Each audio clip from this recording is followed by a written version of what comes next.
जय हिंद दोस्तों, स्वागत है आपका अपने यूट्यूब चैनल सागरों के टेक में। तो दोस्तों आए एक टेक्निकल अटेंडेंट एग्जाम के लिए अभी फ़िलहाल एक ही दिन बचा है दोस्तों। तो देखिए लास्ट फिनिशिंग टच के तौर पर मैं आपके एक बहुत ही इंपॉर्टेंट वीडियो लेके आया हूँ, जिसमें हम यहाँ पे जो फाइनल यहाँ पे जो हमारी ये फाइनल वीडियो होगी और इसमें हम जो टेक्निकल के पूरे मिक्स क्वेश्चन यहाँ पे करने वाले हैं, जो काफ़ी इंपॉर्टेंट साबित आपके लिए होने वाले। ठीक है, तो इसको स्किप मत करके जाएगा, इसको पढ़ के जाएगा, क्योंकि काफ़ी इंपॉर्टेंट क्वेश्चन है दोस्तों, जिसके अगर आप करके भी चले गए तो आप लगभग देखिए 75 में से 60 तक के अबव क्वेश्चन आप करके आ सकते हो। ठीक है, तो चलिए दोस्तों बिना देर का स्टार्ट करते हैं। चैनल पर नहीं दोस्तों तो सिंपल सा सब्सक्राइब बटन पर टच कर दीजिए और साथ ही आपका बेल आइकन जो है आप ऑन कर दीजिएगा। ठीक है, तो चलिए बिना देर का स्टार्ट करते हैं। तो देखिए आज का हमारा पहला क्वेश्चन है, एल्यूमिनियम सिलेंडर ब्लॉक में आवश्यक होता है। तो क्या आवश्यक होता है? होता है आपका ढलवा लोहा लाइनर। ठीक है, अगला क्वेश्चन है, लुब्रिकेशन का उद्देश्य है। तो देखिए लुब्रिकेशन का क्या उद्देश्य है, तो इसके पूरे उद्देश्य जो है मैं यहाँ पे नोट करवा दिया हूँ। तो देखिए एक तो घर्षण कम करना, फिर उसको जंग से बचाना, रगड़ के कारण उत्पन्न आवाज़ जो होती है, यानी जिसके क्या होता है घर्षण के कारण जो आवाज़ उत्पन्न होती है, ठीक है, तो उसको क्या करना है यहाँ पे कम कर देना। और देखिए ये जो तीन मैं आपको कारण यहाँ पे उद्देश्य बताया, ठीक है, तो ये तीनों भी आप पढ़ के जाइएगा, या फिर आपको ऑप्शन में ऐसे ये तीनों देके फिर आपको ऊपर के ये सभी ऐसा भी आपको क्वेश्चन देखने को मिल सकता है। ठीक है, चलिए अगला क्वेश्चन देखते हैं, किसी तरल पदार्थ के बहने के गुण के विरोध को क्या कहते हैं। ठीक है, तो देखिए मानो कोई ऐसा तरल पदार्थ है, ठीक है, तो क्या होता है, अभी मान लीजिए एक तरफ ये है वाटर, ठीक है, ये क्या है वाटर है, और एक तरफ मान लीजिए कि ये एक गम है, ठीक है, ये क्या है गम है। तो देखिए वाटर की तुलना में गम क्या बढ़ेगा, एक थोड़े धीरे धीरे बढ़ेगा। ठीक है, तो इसमें क्या होता है, इसके बहने को क्या हो रहा है, एक प्रकार से विरोध हो रहा है। ठीक है, विरोध हो रहा है, तो इसको हम क्या बोलते हैं, उसकी विस्कोसिटी। ठीक है, उस तरफ पदार्थ के वो क्या गुण कौन सा होता है, तो वो होता है इसका विस्कोसिटी। तो अभी आप समझ गए होंगे जैसे कि मैं आपको बताऊँ। ठीक है, तो चलिए अगला क्वेश्चन अभी देखते हैं, किसी स्नेहक का वह ताप जिस पर भाप बनकर उड़ने लगता था। देखिए ऐसा कौन सा स्नेहक है, बोलते हैं कि देखिए एक स्नेक होता है, ठीक है, स्नेक आपको सभी को पता होगा, तो ऐसा उस पर कौन सा ताप है जिस पर वो क्या होता है, आप पे भाप बनकर उड़ जाता है। यानी जैसे आपने वाटर देखा होगा, ठीक है, तो जब हम क्या करते हैं वाटर को गर्म करते हैं, तो ठीक है यहाँ पे जब हम गर्म करते हैं तो वो क्या होता है भाप बनकर यहाँ पे उड़ जाता है। तो हमें क्या बोला गया है कि स्नेहक, यानी स्नेहक का ऐसा कौन सा ताप है कि जिस ताप पर वो क्या भाप बनकर उड़ने लगता है, तो वही जो होता है तो उसे हम क्या बोलते हैं, उसका फ्लैश पॉइंट बोलते हैं। ठीक है, जी हाँ, फ्लैश पॉइंट। अभी कभी आपको ये भी पूछ लिया जाता है कि फ्लैश पॉइंट यानी होता क्या है, तो देखिए क्या होता है कि जब भी किसी स्नेक का वह ताप जिस पर वो क्या भाप बनकर उड़ जाए, तो उसे हम क्या बोलते हैं, उसका फ्लैश पॉइंट। अगला क्वेश्चन है हमारा, स्नेहक किस पदार्थ के बनाया जाता है। देखिए जो आपका स्नेक होगा, अभी आपके मन में डाउट आ गया होंगे कि सर ये स्नेक जो आपने बताया तो ये होता क्या है। तो देखिए स्नेक किस पदार्थ के बनते हैं, तो वो बनते हैं जो आपका कोयला या फिर जानवर की हड्डियों से या फिर वनस्पति। ठीक है, तीनों पॉइंट में यहाँ पे नोट करवा दिए। ठीक है, एक तो कोयला या फिर जानवर की हड्डी या फिर वनस्पति से। ठीक है, अगला क्वेश्चन देखते हैं, ऑयल पंप का कार्य क्या होता है। तो देखिए जो आपका ऑयल पंप होता है, ठीक है, तो उसका कार्य क्या होता है, दबाव के साथ ऑयल भेजना है, यानी दबाव के साथ ऑयल भेजना है। यानी देखिए आपने कभी अगर रेलवे इंजन देखा है होगा, तो देखिए कई से छात्र होंगे जिन्होंने नहीं भी देखा होता, क्योंकि मैं जो है यहाँ पे रेलवे इंजन का पूरा वहाँ पे काम करके भी आया हूँ। ठीक है, तो वो होता कैसा है, तो देखिए मान लीजिए कुछ इस प्रकार का एक इंजन है, ठीक है, तो इसमें क्या होता है, बहुत से ऐसे पाइप्स होते हैं, ठीक है, जो क्या होते हैं यहाँ पे इंजन से कनेक्ट रहते हैं। तो यहाँ पे मान लीजिए कि कुछ इस प्रकार से एक ऑयल पंप है, ठीक है, तो इसमें एक ऐसा दबाने के लिए यहाँ पे ऐसा नॉब रहता है। ठीक है, तो क्या ये क्या करते हैं, इसको ऐसे प्रेस करते रहते हैं। ठीक है, यहाँ पे इसको स्प्रिंग लगा हुआ रहता है, तो ये अप डाउन ऐसे करते रहते हैं। तो इसमें होता क्या है कि इसमें एक प्रकार से ऐसा इतना ज़्यादा प्रेशर बन जाता है कि जो आपका डीजल वगैरह रहता है, ठीक है, इंजन में यहाँ पे डीजल यूज़ करते हैं, तो डीजल जो है जिन भी पार्ट तक वहाँ पे नहीं पहुँचता था, वो क्या होता है आप इंजन तक आसानी से पहुँच जाता है। ठीक है, तो इसे हम क्या बोलते हैं, आपका जो पंप होता है ये इसी काम आता है। ठीक है, तो अभी देखिए जिस इंजन में हम क्या करते हैं ऑयल यूज़ करेंगे, तो उसमें क्या होता है आपका ऑयल जो है पूरे भागों तक पहुँचाएगा। लेकिन जो आपका रेलवे में बात करेंगे, तो जो रेलवे का नीचे का टैंक होता है, ठीक है, नीचे का टैंक से क्या होता है, यानी ये नीचे होता है, तो वो ऊपर जाने डीजल जाता नहीं है। ठीक है, तो वो क्या करते हैं थोड़ा पंप मारते हैं, तो ये नीचे की टैंक का डीजल जो यहाँ पे जो इंजन होता है, ठीक है, वो आप तक प्रोवाइड हो जाता है। तो ठीक है, यही कार्य होता है आपका जो पंप होता है उसका। तो आप समझ गए होंगे जो ऑयल पंप का कार्य क्या होता है, दबाव के साथ ऑयल को भेजना। ग्रीस का प्रयोग किया जाता है। देखिए ग्रीस का प्रयोग किस लिए करते हैं और कहाँ पे करते हैं, तो देखिए व्हील बेयरिंग में करते हैं और आप पे डिस्ट्रीब्यूटर पे। ठीक है, तो कहाँ पे हम ग्रीस का प्रयोग करते हैं ये भी पूछ लिया जा सकता है, व्हील बेयरिंग और आपके डिस्ट्रीब्यूटर। ठीक है, दोनों में आपको लिखवा दिया हो, कभी कभार आपको ऑप्शन में एक भी मिल सकता है। कैम शाफ्ट पर बने स्पाइरल गियर द्वारा कौन सा ऑयल पंप चलाया जाता है? तो देखिए जो आपका कैम शाफ्ट होता है, ठीक है, तो अगर उस पर जो स्पाइरल गियर द्वारा कौन सा ऑयल पंप चलाया जाता है, ठीक है, जो कैम शाफ्ट पर जो बना हुआ होता है आपका स्पाइरल गियर, तो उसके द्वारा ऑयल पंप कौन सा चला जाता है? तो हम चलाते हैं आपके गियर व्हील टाइप, ठीक है, गियर व्हील टाइप का ऑयल पंप हम चलाते हैं। ऑयल प्रेशर रिलीफ वाल्व किससे खुलता है? ठीक है, जो आपका ऑयल प्रेशर रिलीफ वाल्व होता है तो किससे खुलता है? तो वो खुलता है आपका ऑयल के दबाव से, ठीक है, जो ऑयल का जो प्रेशर आता है तो ऑयल के प्रेशर से जो आपका ऑयल प्रेशर रिलीफ वाल्व है, ठीक है, तो इसके देखिए आप अगर क्वेश्चन ध्यान से पढ़ोगे तो इसके क्वेश्चन में इसका आंसर है, ठीक है, ऑयल प्रेशर रिलीफ यानी ऑयल के प्रेशर से खुलने वाला वाल्व, ठीक है। अगला क्वेश्चन देखते हैं। टू स्ट्रोक में इंजन लुब्रिकेशन के लिए कौन सी व्यवस्था की जाती है? तो देखिए जो आपका टू स्ट्रोक इंजन होता है तो उसमें लुब्रिकेशन के लिए कौन सी व्यवस्था की जाती है?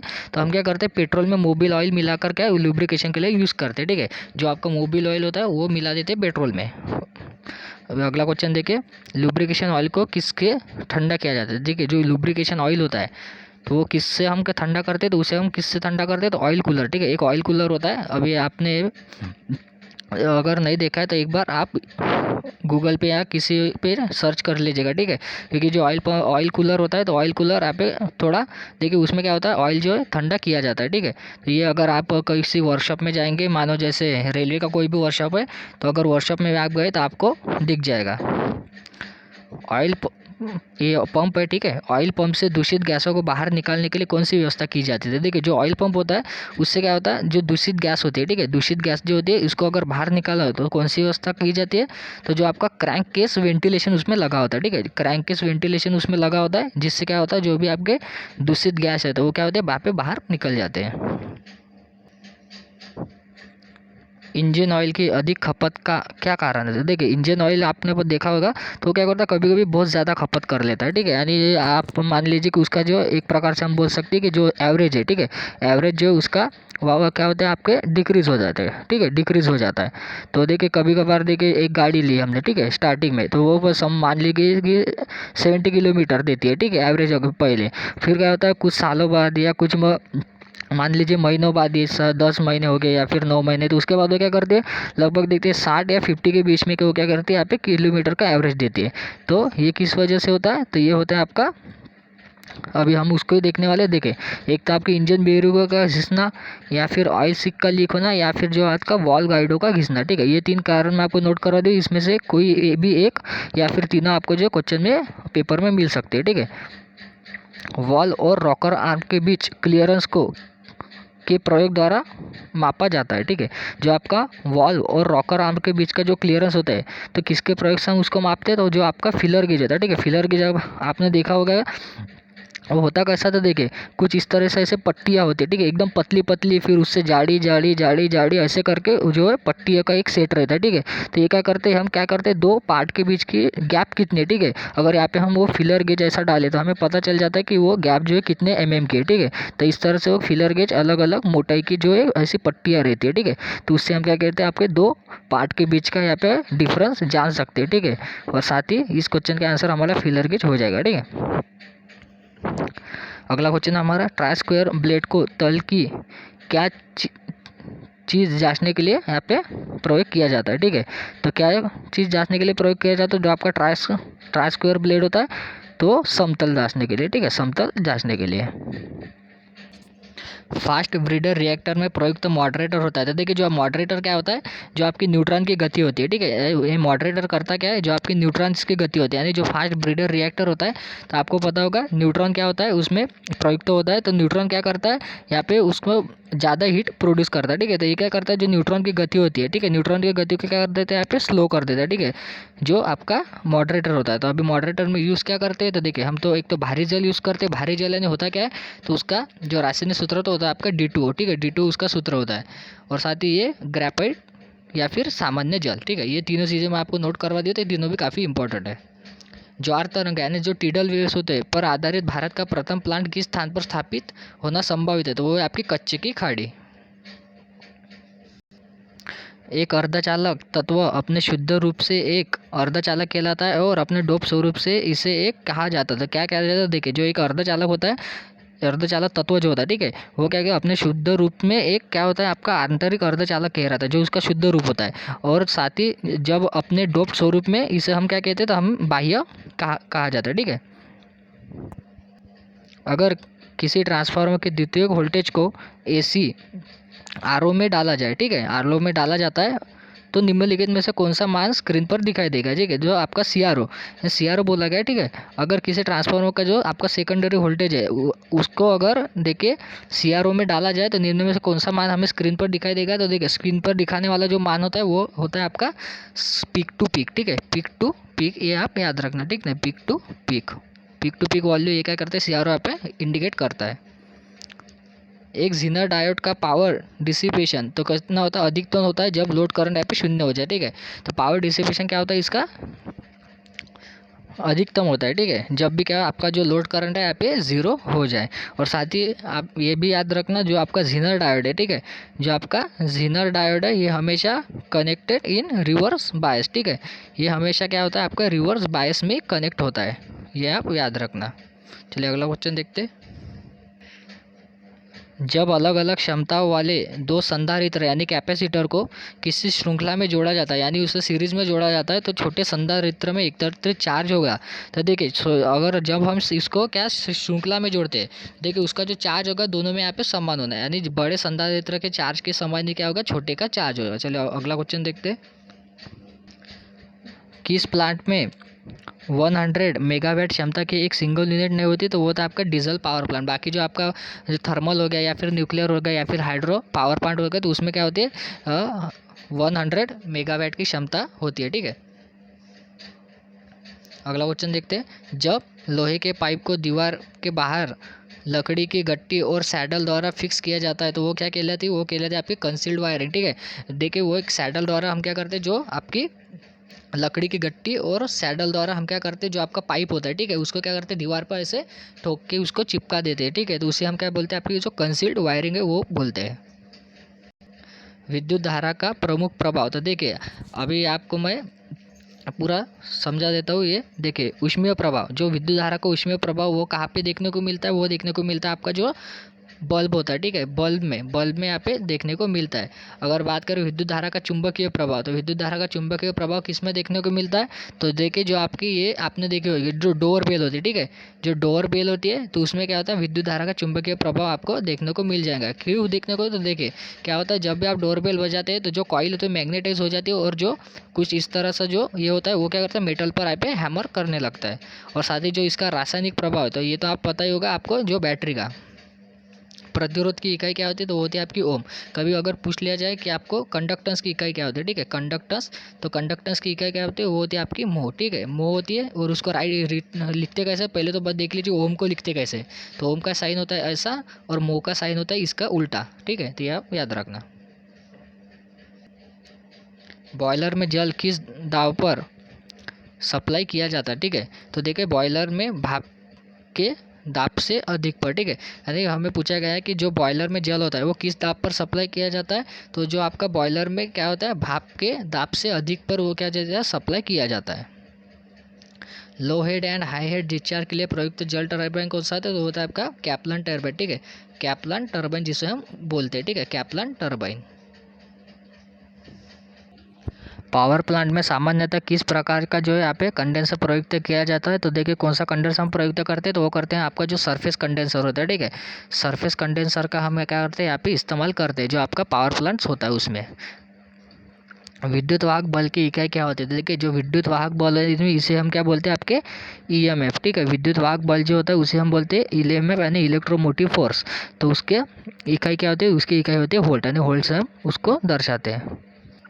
फ्यूज तार मुख्यतः बना होता है, देखिए जो आपका फ्यूज तार होता है वो किसका बना होता है, तो फ्यूज तार बना होता है आपका शीशा और टीन का।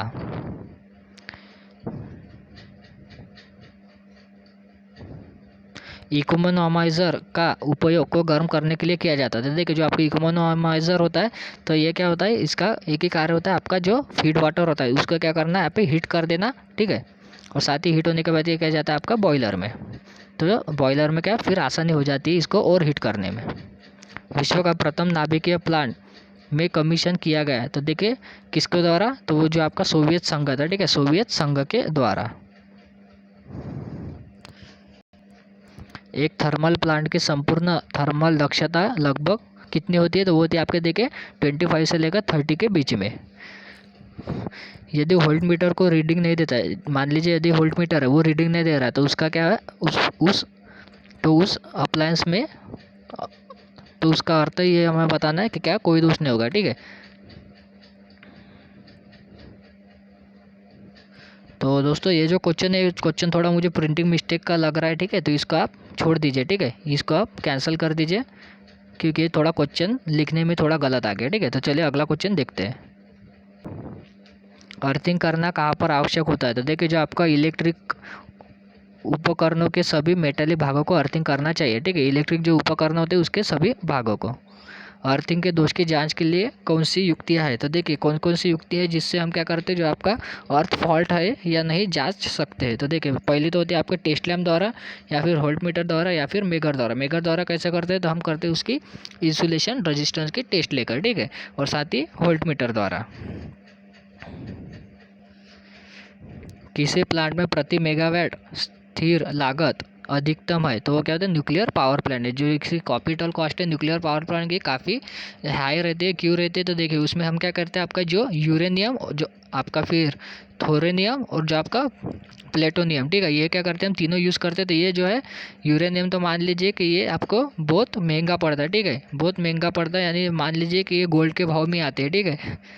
अगला क्वेश्चन देखिए, किस उपभोक्ता के संस्थान द्वारा पीक लोड प्रदान किया जाता है, तो देखिए वो जो इसका राइट आंसर हो जाएगा आपका आर्क फर्नेस। एसी को डीसी में परिवर्तित करने में कौन सी विधि यहाँ पे काम में लाई जाती है, तो देखिए एसी को अगर डीसी में परिवर्तित करना हो, तो देखिए जो मोटर जनरेटर सेट होता है वो, और आपका सिंक्रोनस कन्वर्टर। गार्डिंग के कौन से लाभ होते हैं, देखिए जो हम गार्डिंग करते हैं तो उसके लाभ कौन से होते हैं, तो वो चलिए आपको पूरा मैं आपको दिखा देता हूँ। देखिए मनुष्य की सुरक्षा, फिर जो आपका विद्युत झटका तो उससे, फिर देखिए झटके से जानवर की सुरक्षा, और साथ ही जो लो वोल्टेज लाइनों के हाई वोल्टेज लाइनों के संपर्क में आने से रोकना, ठीक है। ये क्या होता है, आपका गार्डिंग का काम होता है। अभी आप गार्डिंग होती क्या है, तो देखिए गार्डिंग भी आपको दिखा देता हूँ। तो देखिए कुछ इस तरह से मान लीजिए एक पोल है, ठीक है, एक पोल होने के बाद अगर ये ऊपर से मान लीजिए 3 लाइन जा रहे थे, ठीक है, तो इसमें क्या होता है, नीचे ऐसा एक तार लगा होता है, ठीक है। अगर ये कभी टूट गया तो ये क्या करेंगे, इसके ऊपर ही यहाँ पे गिर जाएगा, ठीक है। अगर जब भी इसके ऊपर गिर जाएगा तो ये कहेंगे इसका जो भी पावर है, यानी फिर करंट है, ये क्या करेंगे पूरा ज़मीन में फ्लो हो जाएगा, ठीक है। तो इसलिए हम क्या करते हैं, यहाँ पे गार्डिंग लगाते हैं जो तार के नीचे। तो इसलिए क्या होता है, जब भी कोई तार वगैरह टूट जाता है तो किसी को भी यहाँ पे हानि नहीं होती है। सोल्डरिंग में किस प्रकार की जाती है, तो देखिए वो होती है आपके, वह ब्लो लाम द्वारा की जाती है। यदि प्राकृतिक यूरेनियम को फ्लू की भांति प्रयुक्त किया जाए तो यह तब मॉडरेटर होगा। तो तब मॉडरेटर हम कौन सा यूज़ करेंगे, तो हम करेंगे यहाँ पे आपका D2O। D2O को हम क्या बोलते हैं, आपका भारी जल, ठीक है, D2O। इसका रासायनिक सूत्र भी आप याद रखना। और साथ ही देखिए आपको यहाँ पे दिया गया है कि भारी जल कब यूज़ करेंगे, तो यूरेनियम जब फ्यूल की भांति हम क्या कर रहे हैं, यहाँ पे इस्तेमाल कर रहे हैं। लेकिन जब कभी आपको ऐसा बोल दिया जाए कि जो यूरेनियम हम उसको स्विमिंग पूल की भांति करते हैं, ठीक है, स्विमिंग पूल, ठीक है, ये बात याद रखना। स्विमिंग पूल की भांति जब हम इसको यूज़ करते हैं तो तब जो हमारा मॉडरेटर होता है तो वो हम यूज़ करते हैं यहाँ पे ग्राफाइट, ठीक है, तब हम यूज़ करते हैं ग्राफाइट है यहाँ पे यूज़ करते हैं, ठीक है। तो ये काफ़ी इंपॉर्टेंट है, इसको भी आप याद रखना।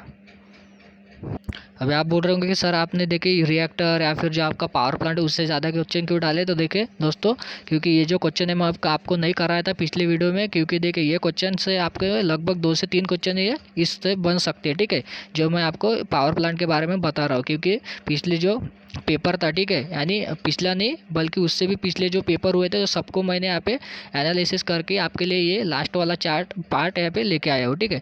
तो चलो पूरा अंत तक देखना और साथ ही बने रहना। चलिए हमारा अगला क्वेश्चन क्या है, दाब युक्त जल रिएक्टर यानी जो प्रेशराइज वाटर रिएक्टर होता है में प्रयुक्त किया जाता है। तो देखिए जो हल्का जल तथा समृद्ध यूरेनियम उसमें प्रयुक्त किया जाता है। इंडक्शन जनरेटर को सप्लाई के अधिक उपयुक्त होता है। देखिए इंडक्शन जनरेटर क्या होता है, आपका कैपेसिटिव लोड को सप्लाई करने के अधिक उपयुक्त होता है, जो आपका इंडक्शन जनरेटर होता है। सर्किट ब्रेकर का मुख्य कार्य क्या होता है, देखिए जो सर्किट ब्रेकर है उसका मुख्य कारण क्या होता है, आपके इलेक्ट्रिकल लाइन और प्लांट को बहुत जल्दी से सर्किट से कट ऑफ कर देना। यानी जब भी कोई फॉल्ट हो गया, यानी किसी को करंट लग गया तो क्या हो जाता है, या फिर फेज न्यूट्रल शॉर्ट हो गया तो ये क्या करता है, जो आपका सर्किट है तो वो क्या करता है, ऑफ कर देता है या फिर कट कर देता है। और जो आपका एमसीबी है वो क्या होता है, आप पे ट्रिप हो जाता है। ठीक है, ट्रिप हो जाता है वो। अगला क्वेश्चन देखते हैं, नाभिकीय रिएक्टर उस समय जनरेशन प्रॉब्लम करता है जब सेफ्टी रॉड कोर से बाहर निकल जाती है। ठीक है, तो सेफ्टी रॉड कब कोर से बाहर निकल जाती है तो तभी क्या करता है, जो आपका नाभिकीय रिएक्टर है उस समय जनरेशन प्रॉब्लम करता है। प्रॉब्लम नहीं, सॉरी, प्रारंभ है। ठीक है ना, जनरेशन वो क्या करता है, आप स्टार्ट कर देता है। जनरेशन यानी इलेक्ट्रिसिटी जनरेट करना। नाभिकीय रिएक्टर का क्रिटिकल द्रव्यमान पर निर्भर करता है। किस पर निर्भर करता है, तो वो करता है आपका, देखिए, जो प्रयुक्त फ्यूल में समृद्धिकरण और प्रयुक्त मॉडरेटर पदार्थों पर। ठीक है, और टेस्टर का प्रयोग किस लिए किया जाता है, तो वो करते हैं भूमि का प्रतिरोध जांचने के लिए।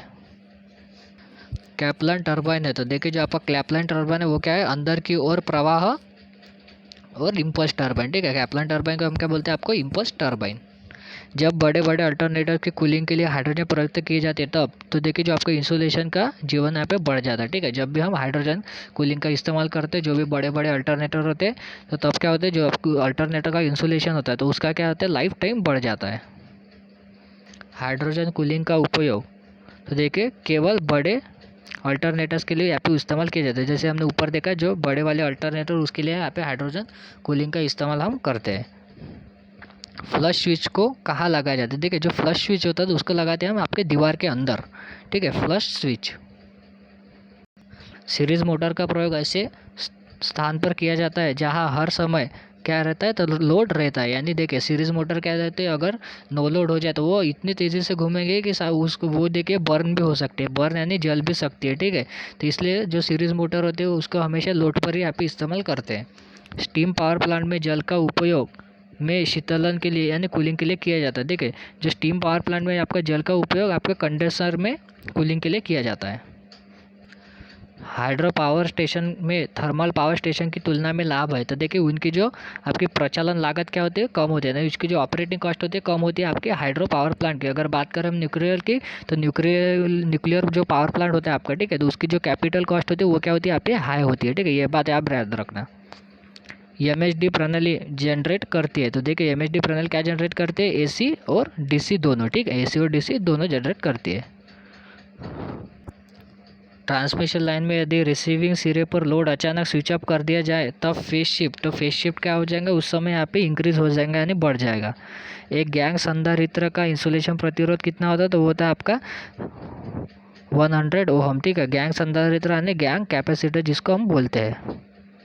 एक कार्बन माइक्रोफोन में कार्बन कणों का प्रतिरोध के क्रम में होता है, किसके क्रम में, देखिए जो आपका 100 से 200 ओम के बीच में। किस प्लांट की यहाँ पे कैपिटल कॉस्ट अधिकतम होती है, देखिए मैं आपको ऊपर भी बताया, तो जो आपका न्यूक्लियर प्लांट होती है उसकी कैपिटल कॉस्ट जो है यहाँ पे हाई होती है, और साथ ही जो आपका हाइड्रो पावर प्लांट होता है उसकी कैपिटल कॉस्ट यहाँ पे लो होती है। ठीक है, तो यह बात आप याद रखना।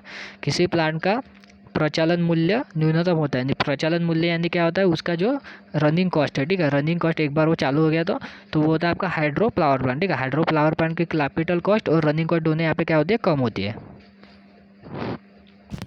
एसी की पूरी साइकिल बनने में जो समय लगता है तो उसे हम क्या कहते हैं, तो उसे हम कहते हैं आपका जो पीरियडिक टाइम होता है। ठीक है, पीरियडिक टाइम हम उसे कहते हैं। एसी के उच्चतम मान और प्रारंभिक मान के बीच का जो अनुपात होता है, ठीक है, प्रारंभिक मान के बीच का अनुपात उसे हम क्या कहते हैं, आपके पीक फैक्टर। ठीक है, पीक फैक्टर का फॉर्मूला क्या होता है, तो वो होता है देखिए जो उसका मैक्सिमम है हम बटा हम करते हैं आरएमएस। ठीक है, तो ये पीक फैक्टर का यहाँ पे वैल्यू होता है। एसी का पीक फैक्टर कितना होता है, तो वो होता है आपका 1.41। ठीक है, ये आप याद रखना। किस प्लांट की स्थिर कॉस्ट यानी जो फिक्स्ड कॉस्ट है यहाँ पे सबसे हाई होती है, तो वो होता है आपका हाइड्रो इलेक्ट्रिक पावर प्लांट। ठीक है, हाइड्रो इलेक्ट्रिक पावर प्लांट देखिए इसमें इसकी जो कैपिटल कॉस्ट और रनिंग कॉस्ट जो यहाँ पे लो होती है, और जो आपकी फिक्स कॉस्ट है, ठीक है, वो क्या होती है, यहाँ पे हाई होती है। तो ये बात यहाँ याद रखना, कंफ्यूज मत होना। किसी प्लांट का प्रचालन में ऑपरेटिंग कॉस्ट सबसे अधिक होता है, तो ऑपरेटिंग कॉस्ट अगर पूछे सबसे अधिक तो होता है आपका जो डीजल पावर प्लांट होता है। ठीक है, डीजल प्लांट जो होता है उसकी जो ऑपरेटिंग कॉस्ट होती है सबसे ज़्यादा होती है। एसी ट्रांसमिशन लाइन में लाइन के दोनों सिरे पर फेज वोल्टेज में अंतर का कारण क्या होता है, तो वो होता है जो आपका लाइन का रिएक्टेंस होता है वो। AC के RMS का मान और औसतन मान के अनुपात को हम क्या कहते हैं, हम कहते हैं फॉर्म फैक्टर। ठीक है, फॉर्म फैक्टर क्या होता है, RMS बटा जो एवरेज वैल्यू है। ठीक है, अगर AC में बात करें RMS कितना होता है, RMS वैल्यू होता है आपका 0.707। ठीक है, 707 0.707। और जो आपका एवरेज वैल्यू होता है 0.636। जब इसको हम कैलकुलेट करते तो हमारा जो यहाँ पे फॉर्म फैक्टर है तो उसका वैल्यू हमारा आ जाता है 1.1। ठीक है, तो ये बात आप याद रखना। तो चलिए अभी बात करते हैं हमारा नेक्स्ट पार्ट की। तो देखिए उसमें क्या है, फाइल यानी जो जिसे हम रेती बोलते हैं, तो उसका मुख्य कार्य क्या होता है, तो उसका मुख्य कार्य होता है आपका धातु को काटना। ठीक है, धातु को काटना ही जो है उसका मुख्य कार्य होता है। सिंगल कट में कितने कोण पर यहाँ पे टीथ कटे होते हैं। देखिए ये क्वेश्चन मैं काफ़ी बार रिपीट किया है क्योंकि ये जो क्वेश्चन है काफ़ी इंपॉर्टेंट है दोस्तों। ठीक है, तो देखिए जो आपका कितने कोण पर यहाँ पे सिंगल कट में टीथ कटे होते हैं तो होते हैं आपके 65 से 85 बीच में। ठीक है, डबल कट फिनिशिंग के लिए पहला कट कितनी डिग्री तक है तो होता है, तो देखिए पहला कट होता है आपका 30 डिग्री तक। कॉन्वेक्सिटी ऑफ फाइल क्या है कहलाता है। ठीक है, कॉन्वेक्सिटी ऑफ फाइल क्या कहलाता है, तो देखिए फाइल के बीच लंबाई में थोड़ा सा उभार करने को। ठीक है, उसे हम क्या कहते हैं, convexity of file. Swiss file का प्रयोग करते हैं, तो देखिए स्विस फाइल का प्रयोग हम किस लिए करते हैं, घड़ी साज के लिए। ऑप्शन नंबर सी जो है हमारा यहाँ पे राइट हो जाएगा। कोर्स ब्लेड में कितने टीथ प्रति इंच होते हैं, तो देखिए जो आपका कोर्स ब्लेड होता है तो उसमें टीथ कितने प्रति इंच होते हैं। ठीक है, टीथ प्रति इंच कितने होते हैं तो उसमें, तो उतने होते हैं आपके 1418, यानी ऑप्शन नंबर बी यहाँ पे राइट हो जाएगा। फाइल ब्लेड में कितने टीथ प्रति इंच होते हैं, तो होते हैं आपका 2832, यानी ऑप्शन नंबर ए जो है हमारा यहाँ पे एब्सोल्युटली राइट हो जाएगा। रुखानी यानी जिसे हम चीजल भी बोलते हैं, तो उसका ब्लेड कौन सी धातु के उसके बने होते हैं, तो होते हैं आपको हाई कार्बन स्टील के। ठीक है, यानी उसे हम बोलते हैं उच्च कार्बन इस्पात। चीजल यानी जो छन्नी होती है तो वो किस धातु के बने होते हैं, तो वो भी बने होते हैं आपके हाई कार्बन स्टील की। चीजल जो होती है, ठीक है, जो आपके चीजल होते हैं तो उसकी शेप होती कैसी है, तो देखिए उसकी शेप कैसी होती है, पंचभुजाकार। ठीक है, उसकी शेप कैसी होती है, उसकी शेप होती है यहाँ पे पंचभुजाकार। ठीक है, तो ये बात आप याद रखना कुछ इस तरह से। ठीक है, पंचभुजाकार। देखिए अगला क्वेश्चन है हमारा, चीजल का कटिंग एंगल कितना होता है। देखिए जो आपकी चीजल होती है तो उसका कटिंग एंगल कितना होता है, तो होता है आपका 60 डिग्री का। ठीक है, 60 डिग्री का उसका कटिंग एंगल होता है। देखिए अगले क्वेश्चन में हमें पूछा गया है, ऊपर पूछा गया था कि आपका चीजल का कटिंग एंगल कितना है। ठीक है, तो यहाँ पे पूछा गया है कि चीजल का आपका फोर्जिंग एंगल कितना है। ठीक है, तो फोर्जिंग एंगल इसका कितना है, तो वो है आपका 40 डिग्री। अगर पूछे आपका कटिंग एंगल, ठीक है, अभी हमने डिस्कस किया तो कटिंग एंगल कितना था, तो वो था आपका 60 डिग्री। तो ठीक है, दोनों भी आप याद रखना। स्लेज हैमर का वजन कितना होता था। देखिए स्लेज हैमर का कितना वजन होता है, वो होता है आपका 4 पाउंड से लेकर 20 पाउंड तक। अभी आपको बताना है कि 1 किलोग्राम यानी कितने पाउंड होते हैं। ठीक है, ये कमेंट में आप लिखिए। ड्रिल का क्या कार्य है, तो देखिए किसी धातु में सुराख करना या फिर छेद करना।